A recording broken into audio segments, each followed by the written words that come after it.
Que coisa. Uma pinga com carquejo resolve.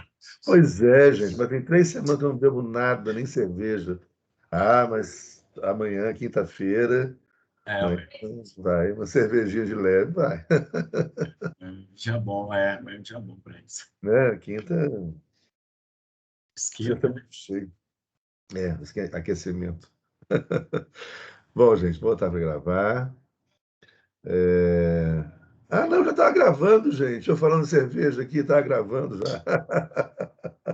Bom, ontem, então, nós trabalhamos. Isabela, boa noite. Ontem nós trabalhamos, então, aí o conceito de fascismo, nazismo, né? E também demos uma pincelada ali sobre comunismo, socialismo, né? E a gente já vem falando também há mais tempo social-democracia, né? O social-liberalismo. Então, vamos continuar. Hoje nós vamos fazer uma diferenciação entre o Estado social e o Estado socialista. Podemos também, em algum momento, fazer uma comparação entre o Estado liberal, o Estado social e o Estado socialista. Bom, o nazifascismo, né, ou podemos chamar também desse Estado social-fascista ou Estado nazifascista, né, ele não é um Estado constitucional, né, é um Estado totalitário,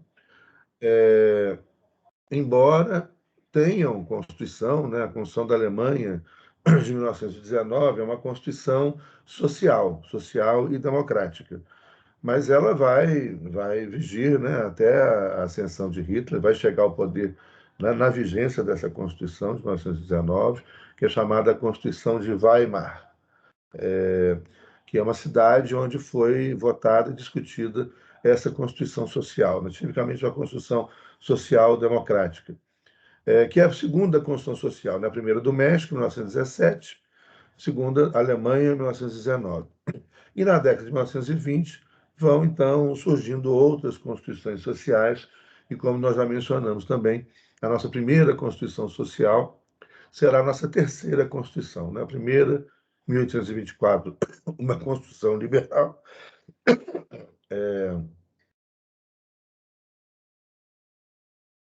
a segunda, 1891, também na Constituição Liberal, a terceira, 1934, na Constituição Social.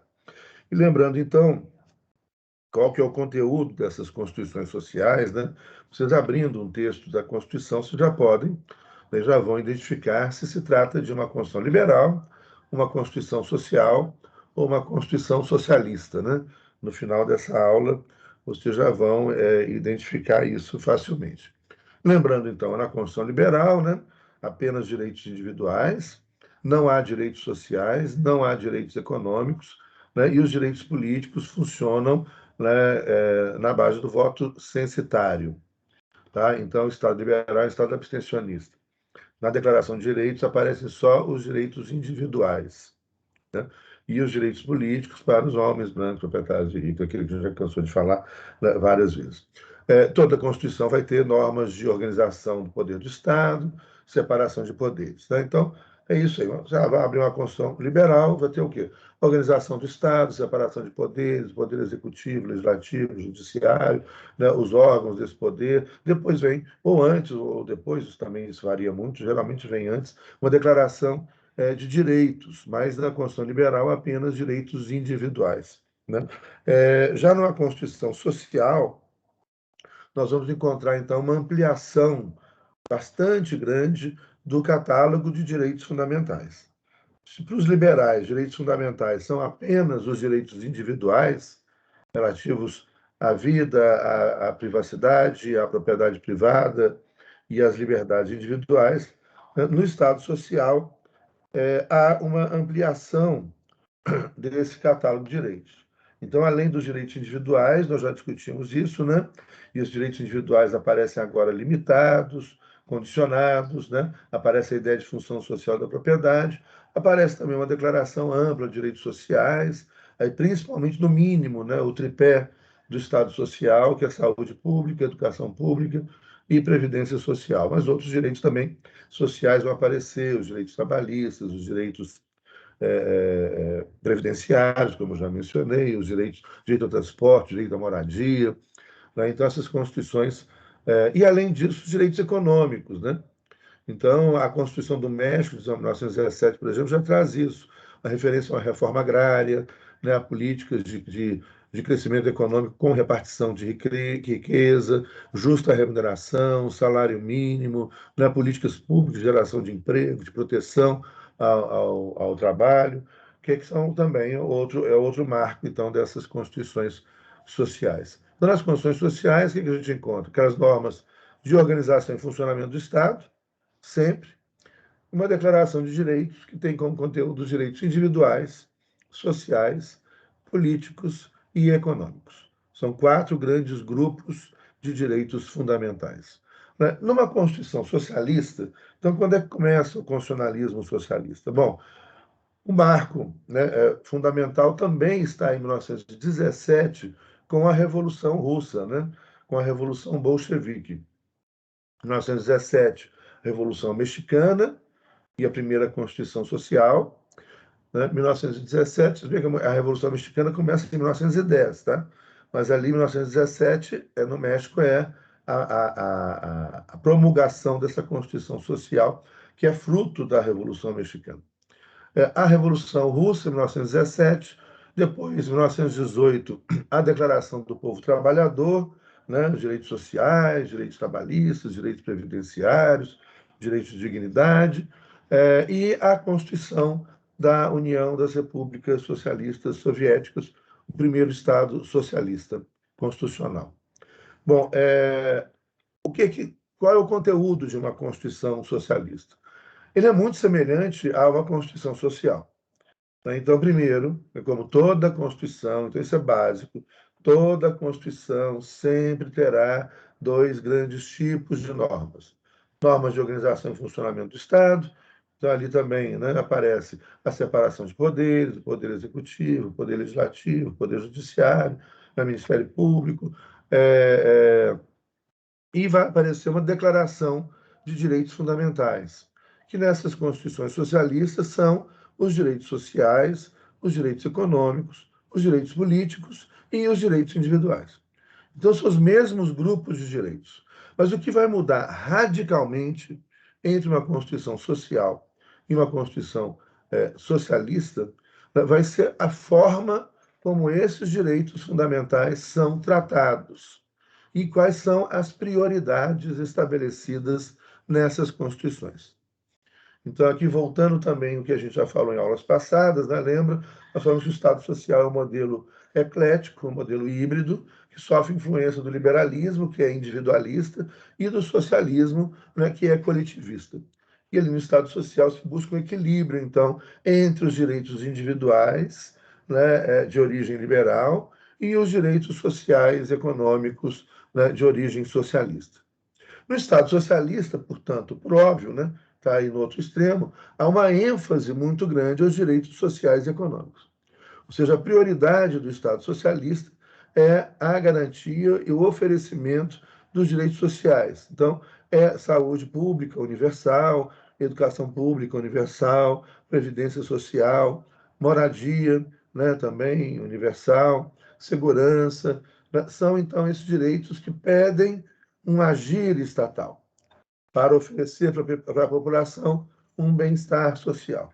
Tá? Então, se na Constituição Liberal a ênfase são os direitos individuais, na Constituição Socialista a ênfase são os direitos sociais e os direitos econômicos. Quais os direitos econômicos? As sociedades socialistas são sociedades de pleno emprego, né? Então, assegura salário, né, com dignidade para todo mundo, né, acesso ao trabalho, enfim, participação na gestão do estabelecimento em que se trabalha, a chamada cogestão, autogestão socialista, depois a gente vai comentar isso melhor. Né? Então, a ênfase é dada a esses direitos sociais e a esses direitos econômicos. Lembrando que os Estados socialistas são, portanto, sociedades de pleno emprego. Né? O Estado tem um dever de oferecer emprego para todo mundo, tem um dever de oferecer saúde para todo mundo, tem um dever de oferecer educação para todo mundo e segurança social, ou seja, previdência social e etc. Bom, essas constituições, então, se vocês abrirem uma constituição, vocês vão encontrar lá as normas de organização e funcionamento do Estado. Uma declaração de direitos sociais, né? Saúde, educação, previdência. Uma declaração lá de direitos econômicos, emprego, remuneração justa, políticas públicas de repartição de riqueza, né? De garantia do emprego, etc. Direitos individuais e direitos políticos, né? Você está diante de uma Constituição ou social ou socialista.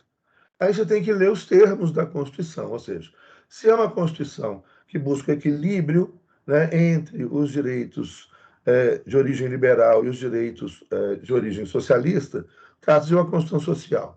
É uma Constituição de capitalismo social, ou a social-democracia. Então, Estado social é o que nós vamos chamar de capitalismo social, uma economia de mercado regulamentada pelo Estado e com uma forte participação estatal, né? Como já mencionei também, o exemplo desses estados são do norte da Europa, Alemanha, né, Noruega, Dinamarca, Finlândia, Suécia, né? Aí, excluindo a Suécia, excluindo a Finlândia, os outros que eu mencionei são estados de cultura germânica, né, e de língua germânica. Que são, então, as sociais-democracias contemporâneas, né? Há uma economia capitalista fortemente regulamentada pelo Estado, que intervém e garante e universaliza, então, determinados serviços públicos, né? Saúde, educação, previdência, segurança, moradia e etc. Bom, já no Estado socialista, né, não há uma economia capitalista, né? Óbvio. Então, o Estado socialista é o fim do capitalismo. Tá? Então, a primeira diferença entre o Estado social e o Estado socialista é do ponto de vista econômico. Né? Numa economia dirigida ou regulamentada pelo Estado, e aí uma referência importante, né, para entender a economia do Estado social, né, é entender um pouco, né, do John Maynard Keynes, né, o keynesianismo, né, a defesa, então, desse Estado regulamentando a atividade econômica, exercendo a atividade econômica ao lado do setor privado e assumindo determinadas funções essenciais, né, na economia, inclusive, né? Então, é um Estado que vai ser proprietário de empresas também. É o que, por exemplo, acontece, né, nos Estados sociais. O Brasil tem uma construção social, né? Então, você tem o Banco do Brasil, SA. O Banco do Brasil é uma sociedade anônima, mas cujo controle do capital com direito a voto é do Estado brasileiro. A Petrobras também é a mesma coisa, né? Então, o Estado exercendo atividade econômica. A CEMIG, né? Eu estou dando exemplos aqui, inclusive de empresas que aos poucos estão sendo privatizadas, né? Mas são empresas ainda de economia mista, mas estão sendo gradualmente, a Copasa também é outro exemplo, né? Então é o Estado ali exercendo determinadas atividades econômicas, determinadas atividades financeiras, né? Determinadas finalidades essenciais, né? Como distribuição de água, de energia elétrica, né? Se a gente fica sem água e energia elétrica, acabou o país. Então, isso são atividades essenciais que nos principais. E aí não só Estado social, não, nos Estados Unidos também. Isso é controle, que tem que ser controle do Estado. Né? Senão, não se entrega isso, né? E principalmente para empresas estrangeiras, né? Como a gente está fazendo. Entrega isso, entrega a soberania do país. Né? Se acaba a energia, acabou o país. Né? Acabou tudo. Então, o Estado exerce atividade econômica, né, seja no caso do Brasil, por exemplo, você tem ali empresas públicas, que são aquelas empresas onde o capital é 100% estatal, e empresas de economia mista, né, que são empresas que têm capital privado, ou seja, você pode ter acionistas privados, né, como acontece hoje, né, como eu exemplifiquei aqui, CEMIG, Petrobras, né, mas o controle do capital com direito a voto é um controle do Estado. Né? Então, ali o Estado exercendo essa atividade econômica em determinados setores-chave da economia, né, para garantir a soberania nacional, a estabilidade, a segurança social, o emprego, e etc. etc. Né? Então, esse Estado social é o Estado interventor. E nessas constituições sociais, como na Constituição brasileira, né, você tem, então, nessas constituições sociais, quatro grandes formas de ganho, que está a nossa Constituição. 4 grandes formas de ganho. Vamos utilizar, então, que a gente encontra nas constituições, né, até 4 grandes formas de ganho. Né? O que significa isso? Nós temos, então, nas constituições sociais, a regulamentação dessas 4 formas de ganho. Quais são as 4 formas de ganho? Primeiro, né, é o ganho com o trabalho. Qual é o ganho com o trabalho? Né? O salário. Então, a Constituição brasileira, assim como as constituições sociais fazem, protege o salário. A nossa Constituição protegia, né? Ela proíbe a redução do salário, né? E aí a discussão é óbvio, gente. Isso é uma discussão que a gente fez muito quando a Constituição foi promulgada, vários livros publicados no campo do direito econômico. Meu concurso para professor da Universidade Federal foi em direito econômico, né? Da PUC eu já entrei como do direito constitucional, depois eu passei para constitucional também na federal. Mas minha origem é do direito econômico. E a gente discutia muito isso. Por exemplo, o que a Constituição protege? Se ela protege a dignidade da pessoa humana, né, ela não protege o valor nominal do salário, né? É óbvio que não. Né? Ela protege o valor real do salário, né? Porque no regime inflacionário, né, você pode manter o valor nominal do salário, mas esse salário pode, em pouco tempo, não comprar mais absolutamente nada. Né? Então, o que a Constituição de 88 protege, né, protegia, né, mas protege, ou deveria proteger, mas protegia, né, era não o valor nominal do salário, mas o valor real do salário, como um direito fundamental. Então vamos lembrar isso aqui, outro conceito importantíssimo. Quais são os direitos fundamentais? São os direitos individuais, relativos à vida, à liberdade, à propriedade, à segurança individual, à privacidade, os direitos políticos de votar e de ser votado, os direitos sociais, saúde, educação, previdência, né, transporte, moradia, os direitos econômicos, salário justo, salário mínimo, políticas públicas de repartição de riqueza, de redução da desigualdade social, de redução da desigualdade regional. Tudo isso que eu estou falando aqui está escrito, né, expressamente na Constituição brasileira. Daí vocês vão encontrar os direitos econômicos da nossa Constituição, ali a partir do artigo 170, né, da Constituição Federal. Vocês vão encontrar ali no artigo 170, né, olha só, a ordem econômica, importante isso, gente, isso aqui é muito importante vocês entenderem o papel do Supremo, as decisões do Supremo, né? Então, isso aqui, o artigo 170 diz: a ordem econômica, fundada na valorização do trabalho humano e na livre iniciativa. Então, veja bem, trabalho humano e livre iniciativa. Você tem lá, né, a origem, a proteção que vem do socialismo, proteção ao trabalho, né, e a proteção que vem do liberalismo, né, a livre iniciativa.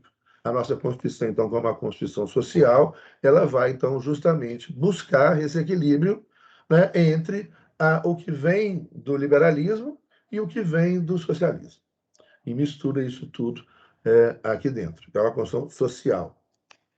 É muito estranho, gente, quando a gente dá aula com a Constituição, é tão estranho que a sensação que dá é que a gente está, que eu sou um ET, né? É muito esquisito. Isso não é a sensação que me deu aqui agora. Eu falei, gente, estou dando aula de ficção científica. Mas eu tive essa mesma sensação também quando eu estudei, gente. Eu estudei na época da ditadura, empresarial militar no Brasil, eu formei em 1986. E aí o professor entrava lá, lia a Declaração de Direitos, né? Lia os direitos individuais, liberdade de expressão, liberdade de imprensa. E aí a gente saía feliz da aula, quando chegava no meio da rua, estava lá a ditadura, sem liberdade de expressão, sem liberdade de imprensa. Então eu já vivi também essa sensação estranha, né? Outras vezes, da que eu estou sentindo agora. Mas, então, a ordem econômica é fundada na valorização do trabalho humano e na livre iniciativa e tem por fim assegurar a todos uma existência digna conforme os ditames da justiça social, observados os seguintes princípios. Esse é o artigo 170. Aí os princípios estão enumerados em incisos. São 9 incisos. Eu vou ler brevemente aqui e comentar com vocês, né? Olha só, gente, olha só. Ah, dá vontade de chorar, sério. Olha só. Gente, isso aqui, primeira coisa, tudo que está na Constituição é de observância obrigatória. Então, uma fundamental, que vocês não podem esquecer para o resto da vida jurídica de vocês, né? As palavras que estão na Constituição, elas não estão lá à toa. E elas obrigam. Então, quando diz aqui, o artigo 170, que a ordem econômica é fundada na valorização do trabalho a fim de assegurar toda a existência digna, se a gente tem uma ordem econômica que não faz isso, essa ordem econômica, essa política econômica, ela é inconstitucional e ela não pode permanecer. É muito importante que vocês entendam isso. Isso não é um discurso romântico. Isso é obrigação jurídica. E aqui é uma obrigação posta para os governos do Estado. O governo federal, os governos estaduais e os governos municipais. Tem que observar isso aqui. Então, qualquer política econômica criada por qualquer governo no Brasil, ela tem que observar a redução, a existência digna, né, a proteção aos ditames da justiça social e aos princípios que eu vou ler aqui agora. Princípio, inciso 1, soberania nacional. Portanto, na construção de políticas econômicas, não podem os governos que assumem, né, os governos do Estado brasileiro, né, e do Estado membro e do município, que é Estado também, não pode ofender a soberania nacional. Então, por exemplo, eu não posso ter uma política econômica que destrói, que entrega o pré-sal, que destrói o patrimônio público, que destrói a Petrobras, que destrói a ciência brasileira, né, que destrói a economia brasileira, que destrói. Isso é inconstitucional. Não pode, não pode, não pode.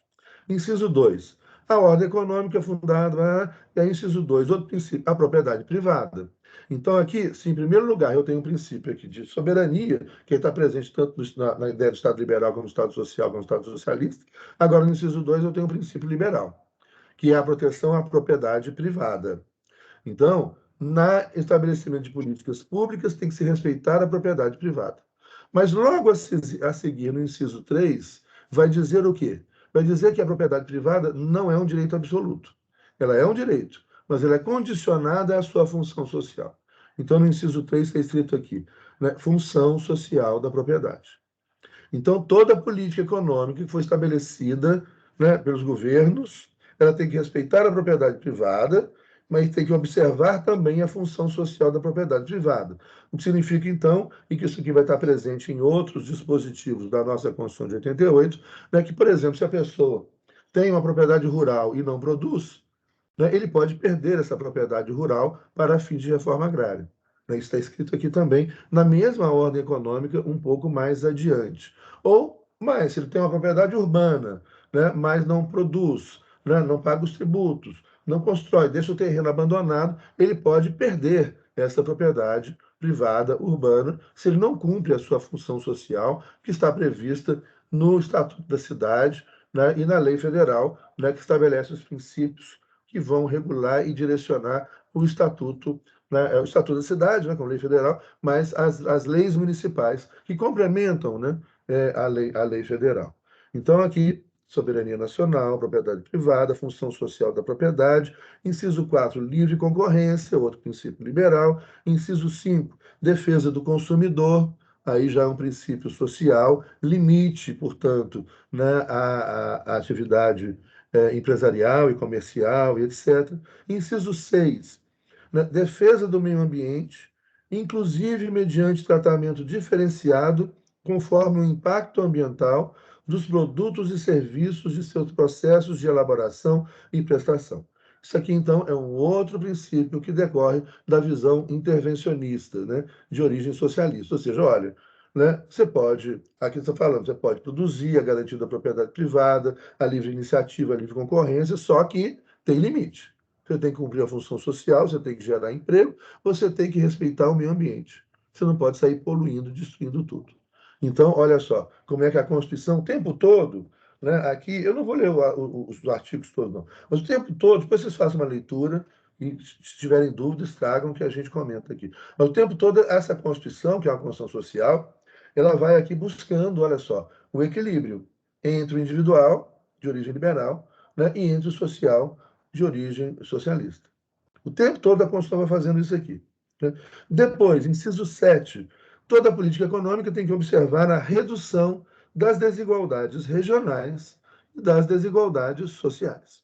Então, se eu tenho uma política econômica, né, que não protege o meio ambiente, que não incentiva a proteção ao meio ambiente, né, que deixa a empresa solta para poluir à vontade, se eu tenho uma política econômica, né, que aumenta a desigualdade regional entre os Estados-membros, essas regiões do Brasil, se eu tenho uma política econômica que aumenta a desigualdade entre as pessoas, essa política é inconstitucional. Em outras palavras, ela não pode permanecer. Tá? Ou seja, o que é inconstitucional é nulo, não pode ser aplicado. Depois, olha só que interessante, aqui vem um outro princípio socialista. Inciso 8. Né? A ordem econômica tem como princípio fundamental a busca do pleno emprego. Então, você tem uma política econômica que, no lugar de gerar ou de buscar o pleno emprego, ela está gerando desemprego, desemprego, desemprego, essa política econômica é inconstitucional. Inciso 9. Tratamento favorecido para as empresas. Você está rindo. Tratamento favorecido para as empresas de pequeno porte, constituídas sob as leis brasileiras e que tenham sua sede e administração no país.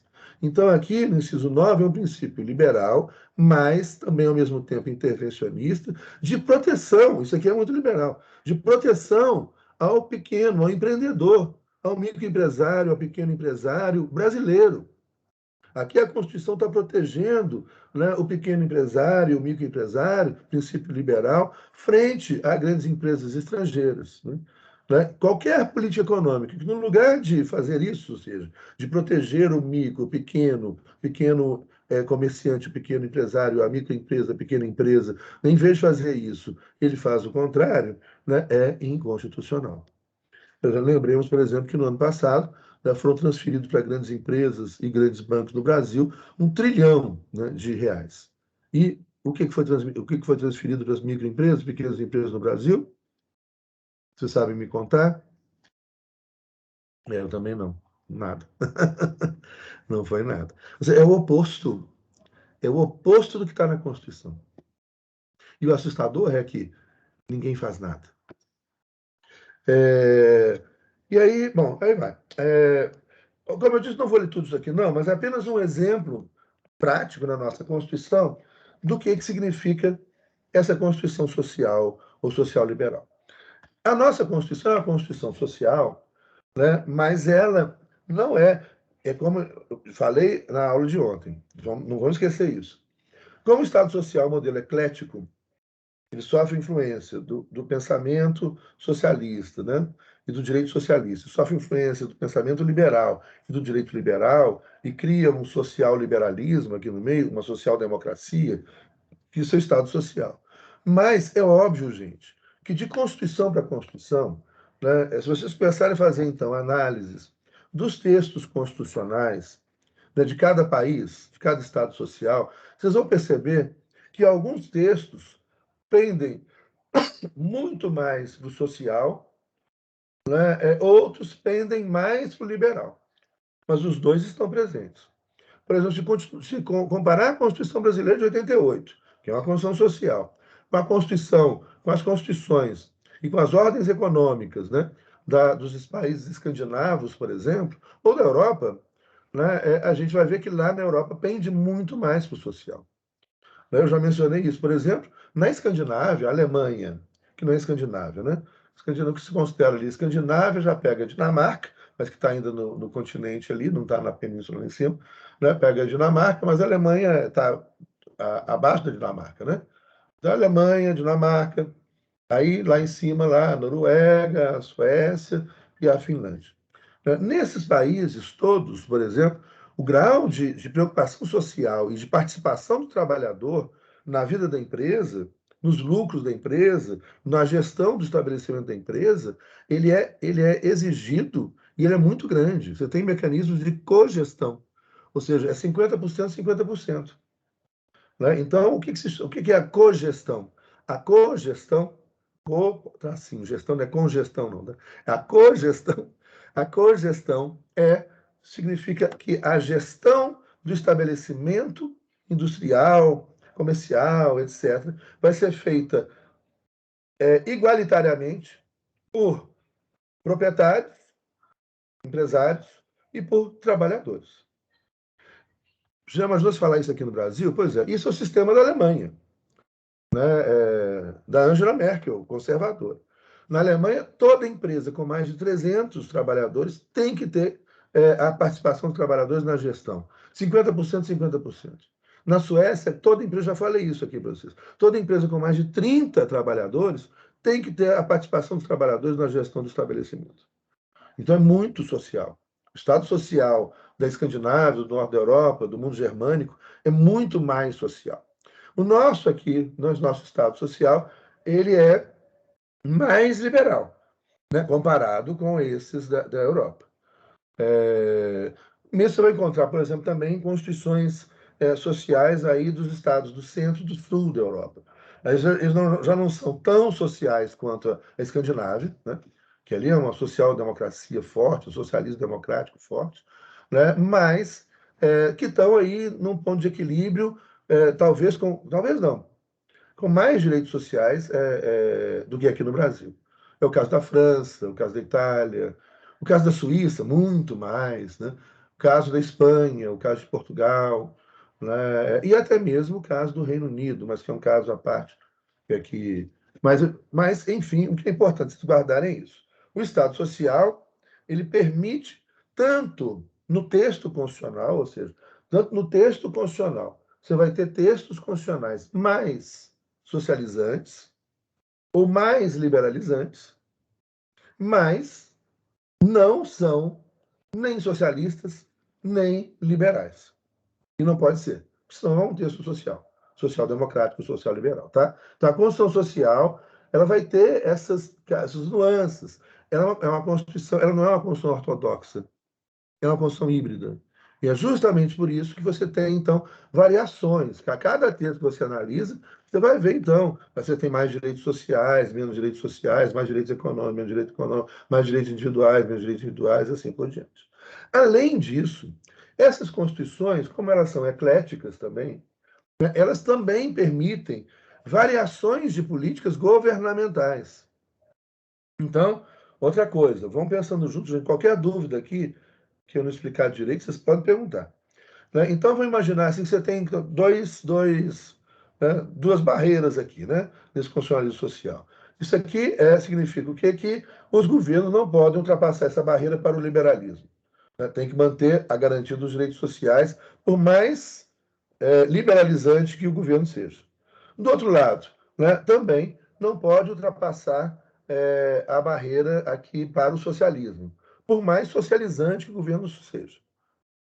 Tá? Então, você tem governos socializantes, mas que não podem implantar o socialismo, ou você tem governos liberalizantes, mas que não podem implantar o liberalismo. Muito importante. E esses dois muros aqui, né, que impedem a passagem para o liberalismo ortodoxo ou para o socialismo ortodoxo, esses dois muros aqui, eles podem estar mais estreitos ou podem estar mais amplos. Eles podem estar mais para o lado de cá ou podem estar mais para o lado de cá. Entendeu a minha coreografia? Ou seja, você pode ter uma Constituição que permite que os governos passeiem aqui dentro, né, com uma variação, com uma liberdade maior, entre governos liberalizantes ou socializantes. Você pode ter constituições como são modelos mais estreitos, que permitem essa variação, mas com mais restrições. Assim como também você pode ter, mas aqui eu apontei para o modelo centrista, né? Assim como você pode ter constituições que estejam mais para cá. Permite variações, tem lá direitos de origem liberal, mas são constituições mais socializantes. Ou você tem de outro lado, né? Constituições mais liberalizantes, mas você tem direitos sociais. Tá claro? Jura? A coreografia ajuda a explicar esse negócio. Bom, já no Estado socialista, então nós estamos falando do Estado social. Estado social é uma economia social liberal, uma economia de mercado regulamentada, uma economia keynesiana, né? Então você tem variações, mas é uma economia híbrida, com forte presença do Estado. Essa presença do Estado pode ser muito forte ou pouco forte. Por exemplo, é muito, é muito, muito o quê? Muito absurdo, né? Se falar que no Brasil, o problema do Brasil é o serviço público. O Brasil tem só em torno de 4% da população de servidores públicos. Né? A Noruega, que é um país com muito bem-estar social, né, com muito desenvolvimento social, com empregos, né, e hoje a Escandinávia é considerado, né, um dos povos mais felizes do mundo, né, porque tem emprego, tem estabilidade, não tem miséria, não tem conflito, não tem violência, porque não tem miséria, não tem conflito, etc. Né, lá, mais de 30, cerca de 37% da população é de servidor público. No Brasil é 5%. E tem pessoas desinformadas achando que o problema do Brasil é o servidor público. O problema do Brasil é a falta do servidor público. O problema do Brasil é a falta do médico público, a falta do professor público, né? A falta do serviço público. Né? E a solução da Noruega, Finlândia, Dinamarca, Alemanha é que tem muito serviço público. Estados Unidos, em torno de 13% da população ativa de servidores públicos. Ou os Estados Unidos liberal. Então, isso aqui é conto para enganar trouxa aqui no Brasil. Né? Como essa reforma indecente, né, que está aí, que é uma reforma para instaurar a corrupção no serviço público, nomeação de parentes, de familiares, etc. É indecente. Isso está sendo discutido no Congresso. E o pior é que vai ser aprovado. Indecente, indecente. Né? E aí não tem nada a ver. Aí é discurso para enganar as pessoas que estão sendo enganadas pela imprensa, pela desinformação, etc, etc.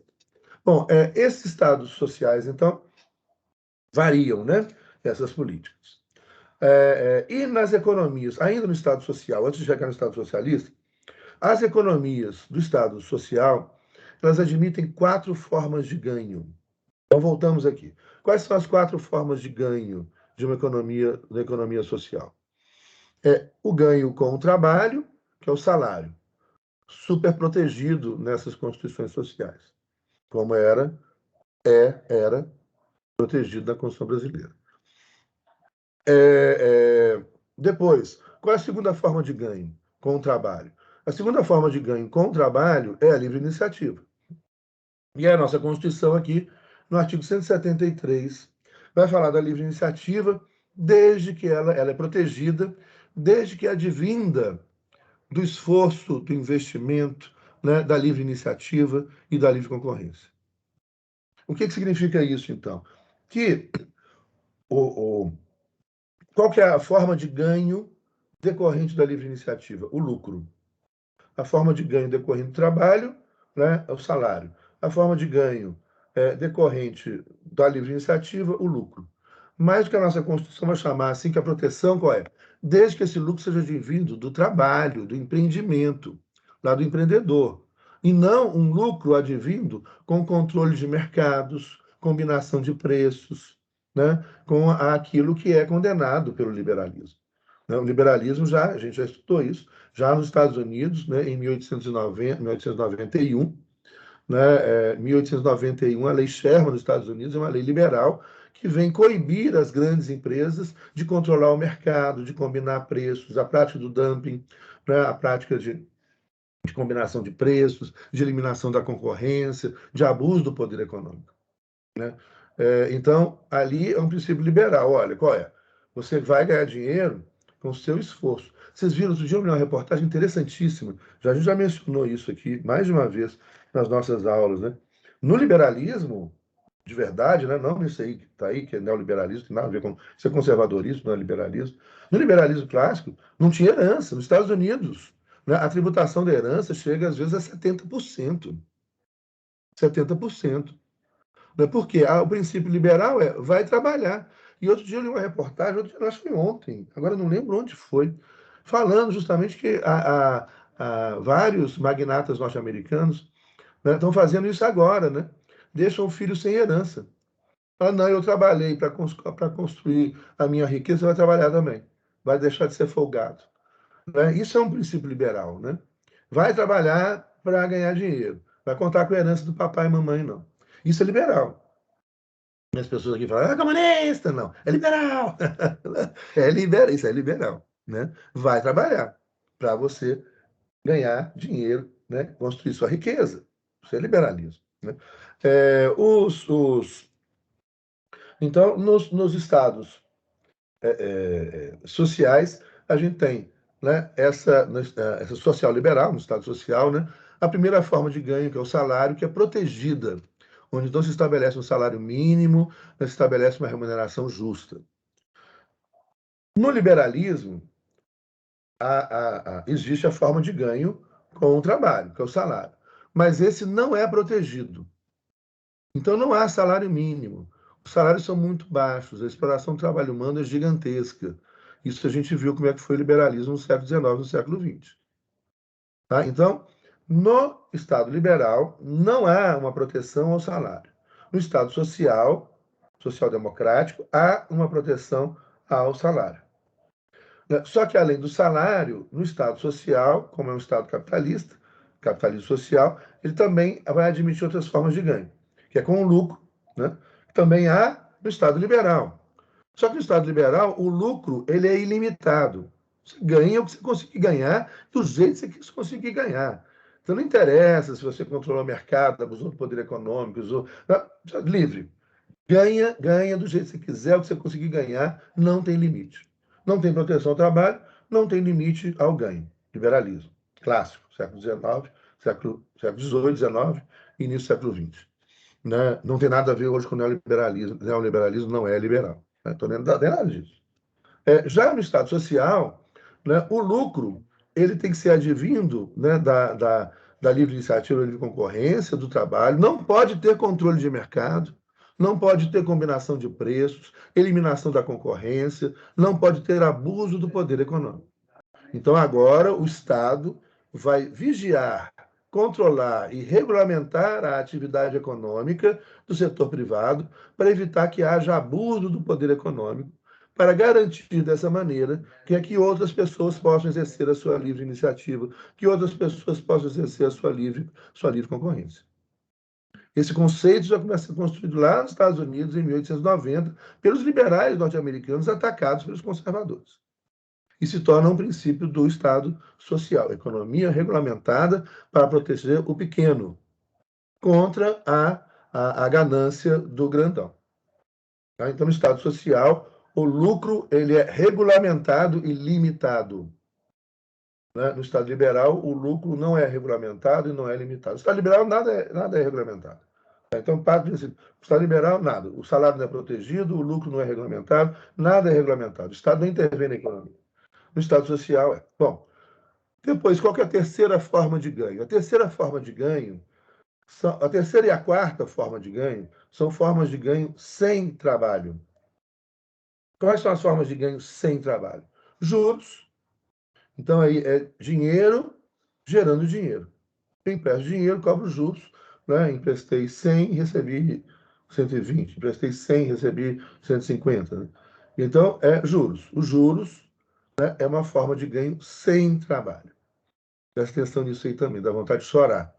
Né? Olha, formas de ganho com trabalho. Trabalho, propriamente dito, né? Salário.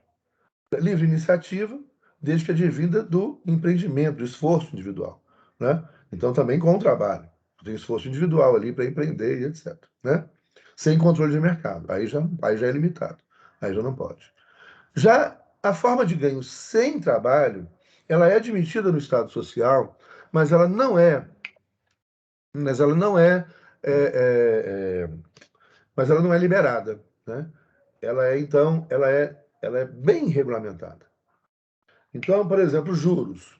No Estado social, os juros não são livres, eles são regulamentados. Isso estava previsto na nossa Constituição brasileira de 1988, na nossa ordem econômica, que estabelecia aqui uma taxa de juros anual de 12%. o que é um escândalo. Você pegar, por exemplo, a taxa de juros, né, na União Europeia, nos Estados Unidos, no Canadá, no Japão, é de 1% ao ano, né, de 2% ao ano. Aqui se estabelecia de 12% ao ano, 1% ao mês. É isso mesmo que eu estou falando, gente. Não se assuste, não estou equivocado, não. Né? Vocês estão pensando, mas no Brasil a gente tem cheque especial que você paga 12%, 14% ao mês. É isso mesmo. É isso mesmo. É só aqui. Né? É isso mesmo. É aqui. É aqui que fazem o que querem e ninguém faz nada. Fazem o que querem e ninguém faz nada. A gente paga, vai entrar no cheque especial, vai entrar lá pega empréstimo no banco, né? Faz, não pega não. Acaba com a vida da pessoa, acaba com a sua vida. É para acabar com a vida mesmo, né? É para acabar com a vida. Então, isso aí, a nossa Constituição, então, como era uma Constituição social, mas uma Constituição social muito, vamos dizer assim, muito moderada com o capital, né? Ela estabeleceu 12% ao ano de juros. Mesmo assim, o capital financeiro, pressionou o Congresso Nacional para fazer uma emenda para retirar esse dispositivo da Constituição. Mas, nas constituições sociais, os juros são sempre limitados. Por quê? Porque o que é protegido numa Constituição social é o trabalho humano, é o esforço humano. Né? Então, esse negócio de ganhar dinheiro sem trabalhar, né, como banqueiro, não. Né? Juros, empresta dinheiro, juros. Você não está criando nada, né? Você não está gerando nenhuma riqueza. O sistema financeiro não gera nenhuma riqueza. É dinheiro gerando dinheiro. Né? No caso do trabalho, né, é o trabalho gerando riqueza, produtos, riqueza, etc. Né? Na livre iniciativa é o trabalho gerando empresas que vão gerar empregos, que vão gerar riqueza. Né? Já no sistema financeiro, nos juros, né, não tem nada. Você não gera nada. Você só enriquece o sujeito que cobra juros, juros, juros, juros, vai botando. Basta a gente ver os... E aí, gente, é muito duro, né? Não sei se vocês devem compartilhar da mesma indignação, né, que eu compartilho, que eu tenho. Onde você vê os caras, gente. Os caras o lucro, olha o lucro do Itaú, olha o lucro do Santander, de bilhões, bilhões de dólares. Foi mais de 20 bilhões de dólares o ano passado. Lucro, não é lucro, não. Isso a gente chama lucro lato sensu. Porque lucro vem de uma atividade produtiva. Né? Isso é juros. Né? É um ganho sem trabalho. E são os que mais ganham hoje no mundo. E mais ganham ainda mais do que no resto do mundo aqui no Brasil. Sem trabalhar. Né? Banqueiro não trabalha, banqueiro ganha grana e empresta grana. Nem pior ainda, empresta grana do outro, né? Empresta a nossa grana, né? E fica, né, com o que ele ganha com a nossa grana. Né? É interessante isso. Isso é inconstitucional. Ah, professor, mas e aí a Constituição serve para quê? A gente tem que conhecer, a gente tem que conscientizar e exigir que ela seja respeitada. Né? É a única solução. E não achar que isso é normal e pagar os juros do cartão de crédito, né, normalmente. Bom, então, qual é a quarta forma de ganho, que é a segunda forma de ganho sem trabalho? A renda. Né? Então, é o sujeito que aluga, né, tem um monte de propriedades e aluga essas propriedades, especulação imobiliária. Né? Então, é a pessoa ganhando sem produzir nenhuma riqueza. Né? Ela ganha sem trabalho. Né? Quando a gente fala trabalho, é aquilo que produz riqueza. Né? Ela ganha sem trabalhar porque não está produzindo riqueza nenhuma. Né? Ela está só para ela mesma, para a pessoa. Não gera riqueza para a sociedade, né? Para as pessoas. Então, é aluguel. O sujeito tem 100 imóveis e vive de aluguel. 10 imóveis, o sujeito compra, né, 100 placas de táxi, né, e põe as pessoas para trabalhar para ele, pagando uma merreca por dia, né, e fica lá em casa só contando o dinheiro que ele ganha sobre o trabalho do outro. Né? Então é o sujeito que ganha sem trabalhar. E que, surpreendentemente, é o que mais ganha. Né? Hoje você tem uma forma que é escandalosamente ainda mais absurda, né, que são essas plataformas, né, de Uber, de entrega de coisa, né? De Uber, de entrega como é que chama isso aí? Ô, gente, hoje eu pedi meu almoço lá. Uber Eats, iFood. iFood, Rappi, né? Você tem a plataforma, o cara tem uma plataforma, bem pior que ele nem inventou, porque o cara que inventou também está trilionário, né? Mas o outro ele compra. O cara tem a plataforma e ele fica ali, só contando o que é depositado na conta dele, sem fazer nenhum esforço, não trabalha. Ele pega 25% do restaurante. Não tem nada mais antiliberal do que esse absurdo de ultra exploração das pessoas que estão, né, que ganham cada entrega, né? Estão querendo uma entrega mínima de R$ 5, mas eu acho que não tem isso ainda não, né? Tem entrega, te entrega de R$ 2, entrega de R$ 3. E o cara tem quantas entregas ele tem que fazer para e trabalha feito um alucinado para enquanto e o quadro também, o dono do restaurante, lá, o cara lá no restaurante, e as pessoas que trabalham no restaurante, entrega 25% lá para a plataforma, que não faz nada. Você quem é que ganha dinheiro hoje no mundo são as pessoas que não trabalham. São as pessoas que têm em Mônaco, em Ibiza. Esse é que ganha dinheiro, né? Isso eu tinha uma brincadeira, mas não é brincadeira não. Antigamente eles falavam assim, né? Ah, você trabalha muito, meu filho. Você não vai, você não vai ficar rico nunca assim, né? E é verdade, gente. Né? Ninguém fica rico trabalhando, não. Isso é o conto da carochinha. Né? Isso é o que defendia os liberais no século XIX. No século XIX podia ser. Se você fosse homem, branco, proprietário, você podia ficar rico trabalhando. Né? Mas hoje ninguém fica rico trabalhando, não. De jeito nenhum. Isso é conta da carochinha de mau gosto. Na verdade, é uma história de terror. Né? É um filme de terror, de mau gosto. Mentira. Não fica, nunca vai ficar milionário trabalhando. Nunca. Né? Bom, e quando eu falo quando eu falo esses caras ganham grana, não é ganhar, não é imaginar assim, não é ganhar R$ 40.000 por mês, não, gente. Não é ganhar R$ 100.000 por mês, não. Né? É ganhar 40 mil por minuto. Né? É ganhar US$ 1 milhão por dia. É disso que a gente está falando. Né? Ou mais do que isso. Tá? Esses são os capitalistas. Tem gente, às vezes as pessoas acham assim que ela é capitalista, tem um salário lá de 60 mil, compra um BMW, eu sou capitalista. Deve ser trouxa, meu amigo. Eu tinha um amigo, vou contar um caso só para ilustrar, né, para ficar menos cansativo. Esse é um caso real, gente. Um amigo, de muito tempo, tem muito tempo que eu não vejo. Né? Ele é um grande médico, assim, um grande cirurgião, muito trabalhador. E não era o dono do hospital, né? Tinha uma clínica, né? E trabalhava, porque as pessoas, os clientes, queriam que ele fizesse a cirurgia. Então buscavam ele, então ele tinha que trabalhar. Não botava os outros médicos para trabalhar, não. Estavam procurando ele. Então ele trabalhava muito. E ganhava muito dinheiro, né? Cirurgia muito cara, etc. Né? Ele criou assim, fama para não usar mais plano de saúde. Cara. Aí começou a ganhar muita grana. E ele, isso é nos idos de 1990, por aí, né? A gente era amigo, tudo, e ele foi acompanhando esse desde que ele formou, foi começando a ganhar muita grana também. Eu formei em Direito, e aí ele comprou uma casa no Belvedere, construiu uma casa com piscina, né, fazia churrasco sempre na casa dele, e sempre convidava, né, ele estava ficando com muita grana. Então convidava e fazia uns jantares maravilhosos com vinho, aqueles vinhos de R$ 1.000, R$ 2.000, R$ 3.000. Eu adorava, né? Ia lá, nossa, hoje eu vou passar bem, tomar um vinho de R$ 3.000, né? Sem pagar por ele. Sozinho. Né? Aí, né, isso foi em 89, estava a campanha eleitoral para presidente da República, em 1989. A primeira eleição para presidente do, depois da ditadura, né? Com a Constituição de 88. Em 89 teve ali, tinham vários candidatos. E o meu candidato, eu sou filho de gaúcho, né? Meu pai era gaúcho, e meu candidato era Brizola, né? Um candidato de esquerda, né? Um socialista, é, mas também um cara estancieiro, né? Mas assim, um grande gaúcho. Né? A última fala do Brizola, né? No último debate eleitoral, gente, eu chorei. Meu pai chorou também, ele falou igual gaúcho, batendo no peito, assim, com aquele sotaque. Ai, nós choramos. Então é Brizola, Brizola.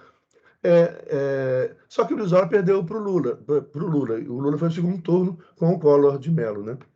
E aí eu estava lá, a gente discutindo, conversando sobre política e tudo, e ele perguntou, Zé Luiz, em quem você vai votar? Eu falei, eu vou votar no Lula, claro, eu sou trabalhador, ué. vou votar nesse cara que nem sei quem que é esse cara. Vou votar no eu, vou votar no Brizola, o Brizola não foi segundo turno, vou votar no Lula. Aí mas como, Zé Luiz? Esse cara não defende os nossos interesses? Aí eu virei para ele, eu já tinha bebido muito vinho, eu falei, meu amigo, você está achando que você é capitalista, é? Você não é, não.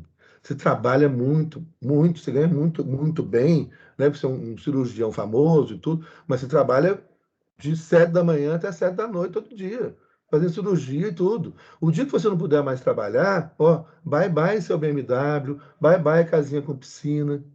Gente, desde que eu falei isso para ele, nunca mais ele me convidou para a casa dele. Nunca mais fui tomar vinho de R$ 3.000 da casa dele. Ela, mas é um choque de realidade, ele deve ter ficado com raiva. Ele ficou com raiva, claro, deve ter ficado, ficou. Né? Depois a gente se encontrou mais umas outras vezes, poucas vezes, mas a amizade acabou por causa disso. Ele se achava capitalista. Né? Não, meu amigo, você está equivocado. Capitalista é outra coisa. Você precisa do seu trabalho. Mas se amanhã você não puder mais, se começar a tremer a mão, não puder poder mais fazer cirurgia. Também sacanagem, né? Eu falar uma coisa dessa. Né? Não puder mais fazer sua cirurgia, né? Dançou, meu amigo. Dançou. Você está se achando capitalista, é? Vota em trabalhador, porque você é trabalhador. Aí, nossa, assim.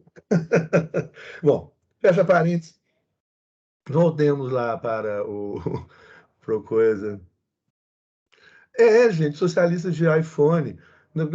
O socialismo tem, na China, né, que é um estado administrado, todo mundo tem iPhone, não, mas todo mundo tem isso aqui, ó, como é que chama? Huawei, essas coisas. Não isso, o cara se acha rico, gente. Então, bom, e aí, o pior é isso, né? Mas isso é uma estratégia também, isso é uma estratégia política, que começa a ser construída no século XIX.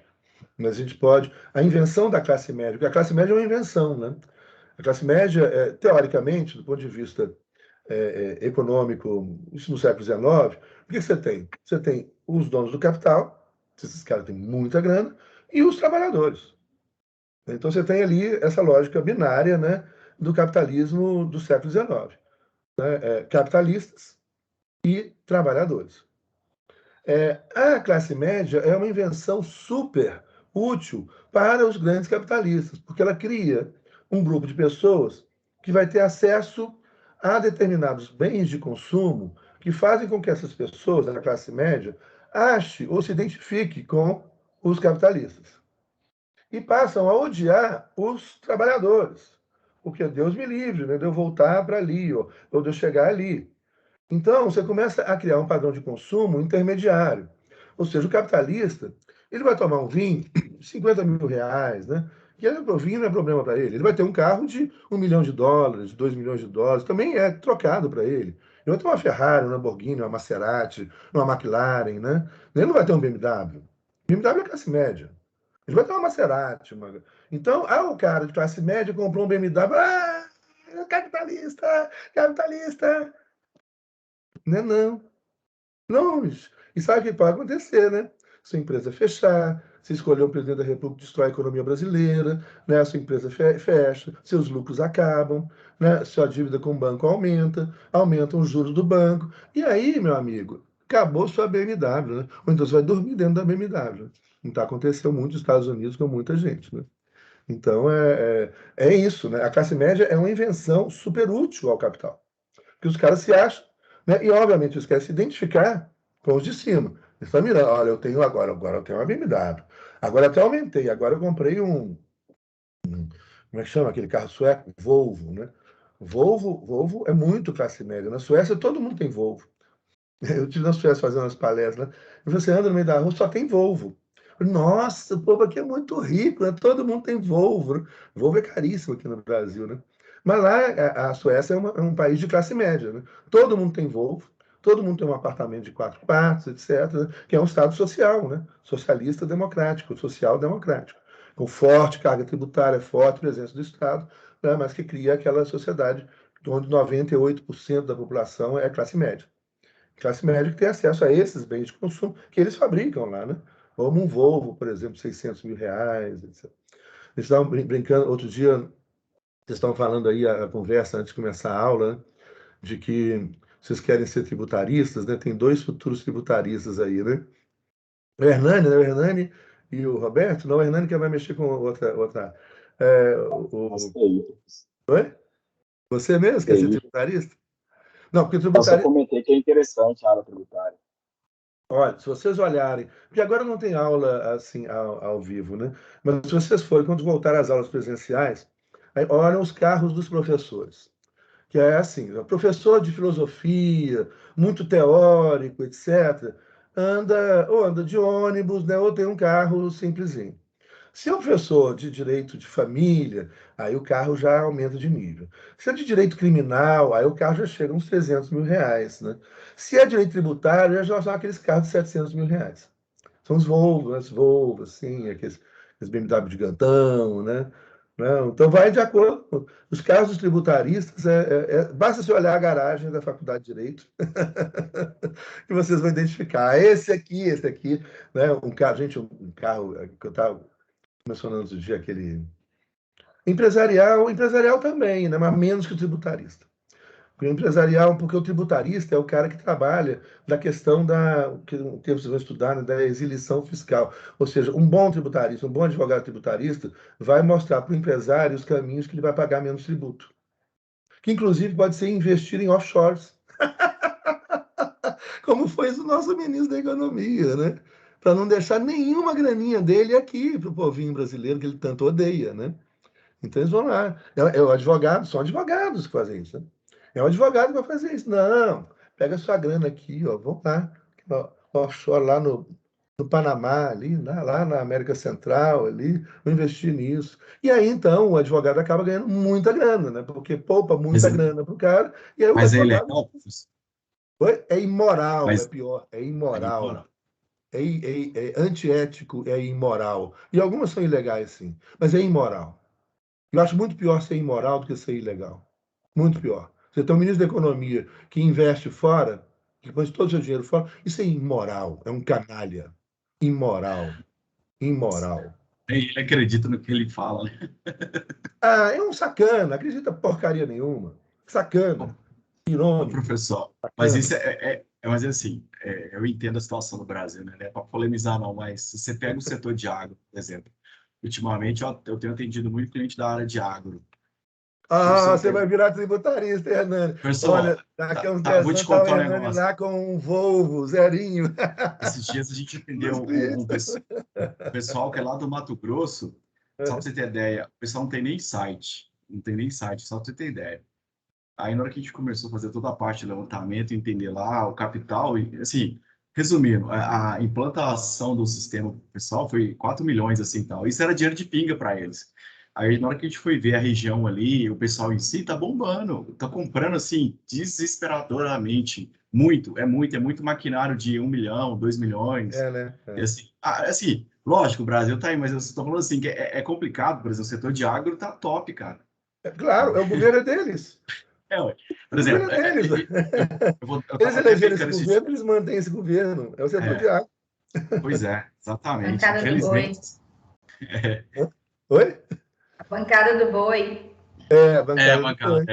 Agro é pop, agro é tudo. tech, exatamente. Agro é Aí, tech. putz, nesses Exatamente. últimos 2 anos, o meu foco de cliente mudou totalmente, tudo para de agro. Antes era indústria, né? Era muito indústria, agora tudo é agro, cara. Quase todo dia, 3, 4 Ah, propostas para cliente agro. E não é proposta baratinha, professor, é para muita gente com muito dinheiro, é muito mesmo? dinheiro. Ué, então você está enricando, Hernani, já, ué. Nada, não. Eu sou peão. Ah, Não. Daqui uma hora dessa aqui, peão, senão eu tava, como é que é, tomando 23 mil reais? aí você chama o professor para tomar um vinhozinho de 30 mil reais. Só não vai tocar Chico Buarque. Você não gosta de Chico. Ah, não. Ah, não. Se for tocar Não, esse sertanejo, aí eu não. não tomo vinho. Eu Eu não vou tomo vinho. colocar Eu um tomo um vinho maninho de para lá e o 25 Bob reais. Marley para a gente ouvir. O Bob Bob Marley, Marley ali. não, não. Não, mas olha, sertanejo raiz de verdade, eu gosto. Eu gosto muito do Almir Sater, gosto lá Ô, gente, Eu gostava de um aí que enlouqueceu, aí eu não ouço mais, não. Joguei todos os É o discos dele. Sérgio Reis. Não fala! Eu gostava dele, gente, mas o cara deu uma enlouquecida na O política. Esse velhinho, cara dá um não foi desconto para ele. Ele tá idoso, professor. Dá um É, desconto. tá. Tá Nossa, eu idoso. gostava muito dele. Mas assim, esses outros que cantam assim. Esse eu tenho pavor. Pavor, pavor, pavor, pavor, pavor. Sabe quando os Estados Unidos invadiu o Panamá? O presidente do Panamá, que eles invadiram o Panamá, prendeu o presidente do Panamá, o Noriega. Não sei se você lembra desse caso. Né? O Noriega, ele era agente da CIA, os Estados Unidos colocou o Noriega como presidente do Panamá. Só que depois o Noriega gostou do poder e começou a desobedecer os Estados Unidos. Os Estados Unidos invadiu o Panamá para prender o Noriega, que era vinculado a tráfico de drogas, etc. E aí, quando o exército americano invade a cidade do Panamá, o Noriega se refugia na Embaixada do Vaticano, que ninguém mexe com o Vaticano. Então, os Estados Unidos não vão entrar na Embaixada do Vaticano, e o Vaticano fala, não, né, não vão deixar o cara, né, maltratar o sujeito, etc. Aí o que os Estados Unidos fizeram, os militares fizeram? Eles colocaram caixas de som, um monte de caixas de som em volta da Embaixada do Vaticano, né, tocando música que o Noriega odiava. Ele se entregou em uns 3 dias, 24 horas de música altíssima. Olha, se me colocar sertanejo para mim durante meia hora, eu me entrego. Eu confesso qualquer coisa. Professor, confesso tudo. Falo tudo. Com 30 minutos eu já estou me entregando. Agora, sertanejo de verdade, raiz, aí eu gosto. Aí é bom. Mas então vamos voltar lá para a nossa matéria. Então, nós estamos falando lá das formas de ganho, né? Então, são 4 formas de ganho. 2 com o trabalho, 2 sem trabalho. Salário, lucro, juros, renda, né? Bom, e, portanto, nas constituições sociais, né, juros e renda são limitados bastante, salário protegido e lucro condicionado nas constituições sociais. Mais ou menos, como eu disse, varia, né? Varia de país para país. Já no Estado liberal, não. Tudo é liberado. Você pode cobrar os juros que você quiser, né? De acordo com o mercado. Se eu cobrar 16% ao mês e alguém pagar, pronto, estou cobrando. Se eu cobrar 16% e ninguém pagar, eu baixo. É isso, é livre, solto. Juros solto, né? Renda solta. Eu posso ter quantas propriedades quiser, alugar o que quiser, produzir o que quiser, não produzir o que eu quiser. Eu faço o que eu quiser. Então, no Estado liberal, não há uma regulamentação da economia de nenhuma forma de ganho. Então, portanto, os juros são liberados, a renda é liberada, né? Você pode ter quantas propriedades quiser, o salário não é protegido e o lucro é liberado. Bom, no Estado social, não. Como é que é no Estado socialista? Bom, no Estado socialista, primeiro, no Estado socialista há uma única forma de ganho permitida pela Constituição. Então, no Estado socialista, a primeira diferença radical é que no Estado socialista não há uma economia capitalista. Não pode, então, ter um proprietário de uma empresa que junte muito dinheiro às custas do trabalho das outras pessoas. Uma sociedade socialista, então, um Estado socialista e uma Constituição socialista é uma Constituição do trabalho.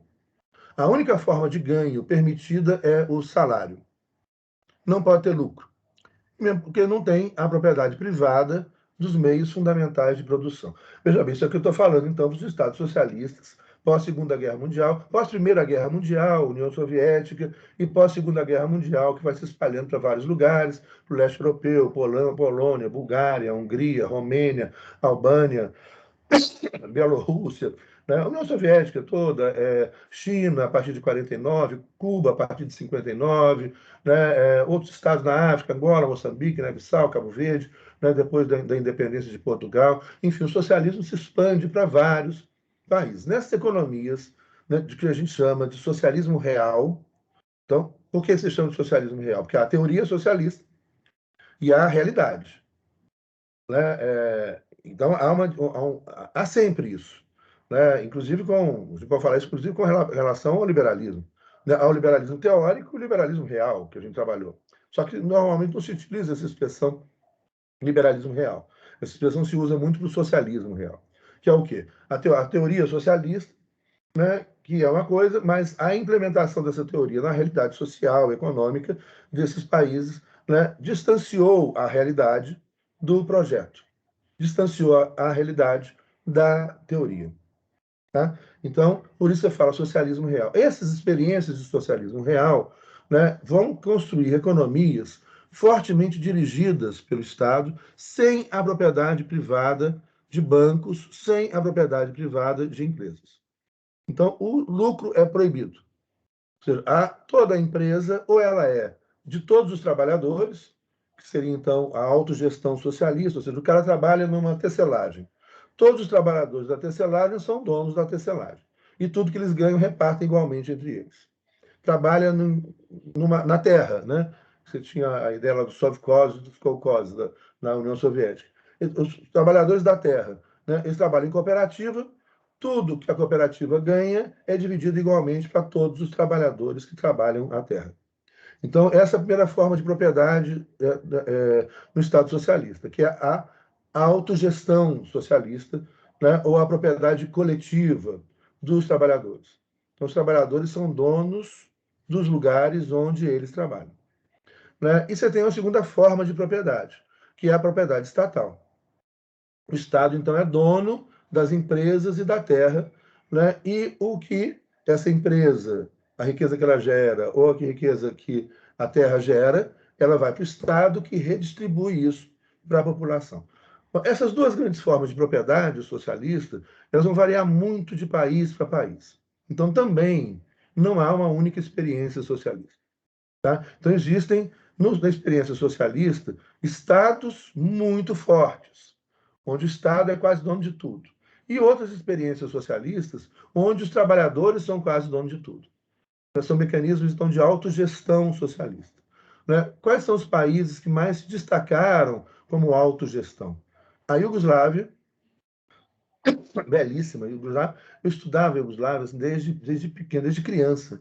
Eu era apaixonado, assim, eu acreditava, sempre acreditei muito no mecanismo de autogestão. As pessoas têm que ser donas do lugar onde elas trabalham, né? A autogestão socialista, que vai muito também dentro da lógica do anarquismo, né? Do qual eu fui me tornando depois simpatizante. Então, a autogestão, os trabalhadores são donos. A Iugoslávia tinha muito isso. Belíssima a construção da Iugoslávia desse período, a construção socialista da Iugoslávia, do pós-Segunda Guerra Mundial. A Argélia também, durante o período socialista, também teve mecanismos grandes de autogestão. A Alemanha teve várias formas, a Alemanha experimentou tudo. Então, tem ainda a cogestão, que é o trabalhador gerindo a empresa junto com o capitalista, meio a meio, né? E tinha também na Alemanha Oriental, que era a Alemanha socialista, e ainda na Alemanha Ocidental ainda tem mecanismos também de autogestão, que são os trabalhadores são donos da empresa. Isso acontece também na Argentina, né? E em outros lugares capitalistas, onde você tem os trabalhadores adquirem a empresa faliu, e os trabalhadores então adquirem a empresa e põem a empresa para funcionar, e todos os trabalhadores são donos daquela empresa, né? Esse é o mecanismo de autogestão, que é chamado de autogestão socialista. Alguns estados socialistas, então, privilegiavam esse mecanismo de autogestão. Não há, então, portanto, no Estado socialista, lucro, acumulação de riqueza, não há as formas de ganho sem trabalho. Não existe juros, né? E só existem bancos públicos, estatais. Mesmo porque o cidadão não precisa de banco. Porque no Estado socialista, a saúde ela é toda gratuita e universal. A educação é gratuita e universal.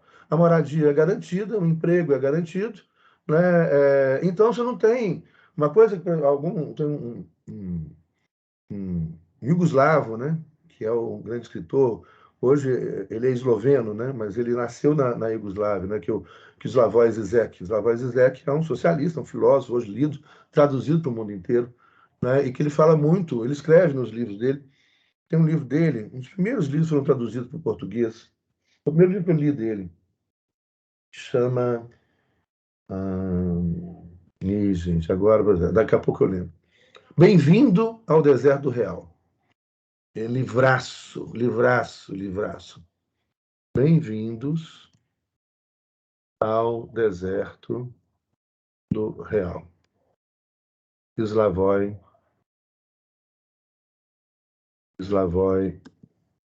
Zizek.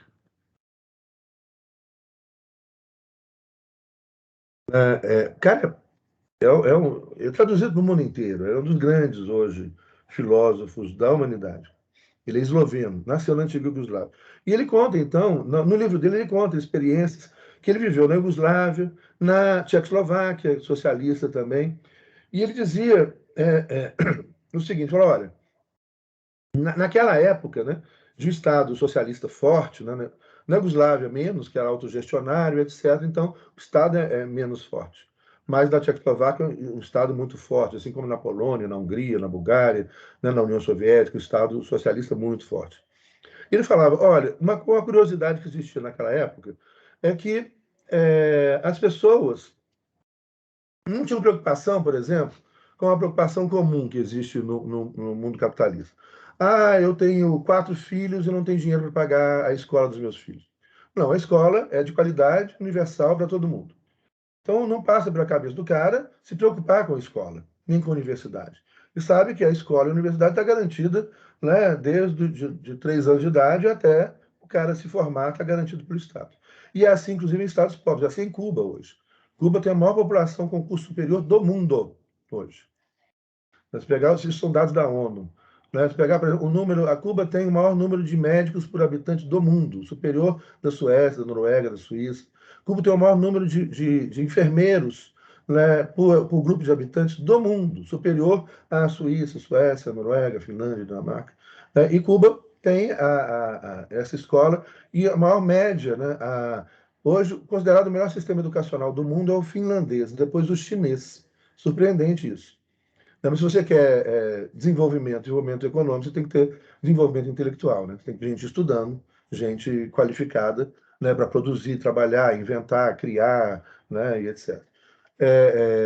Mas Cuba tem um dos índices, é o maior do mundo, né, de pessoas com nível superior.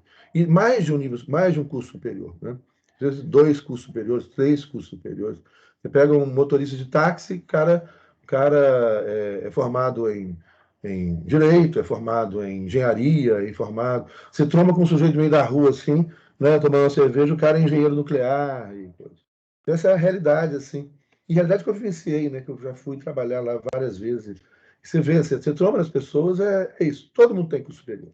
Então, isso é uma coisa que você não fala, o José fala, é uma coisa que não entra na conta do salário.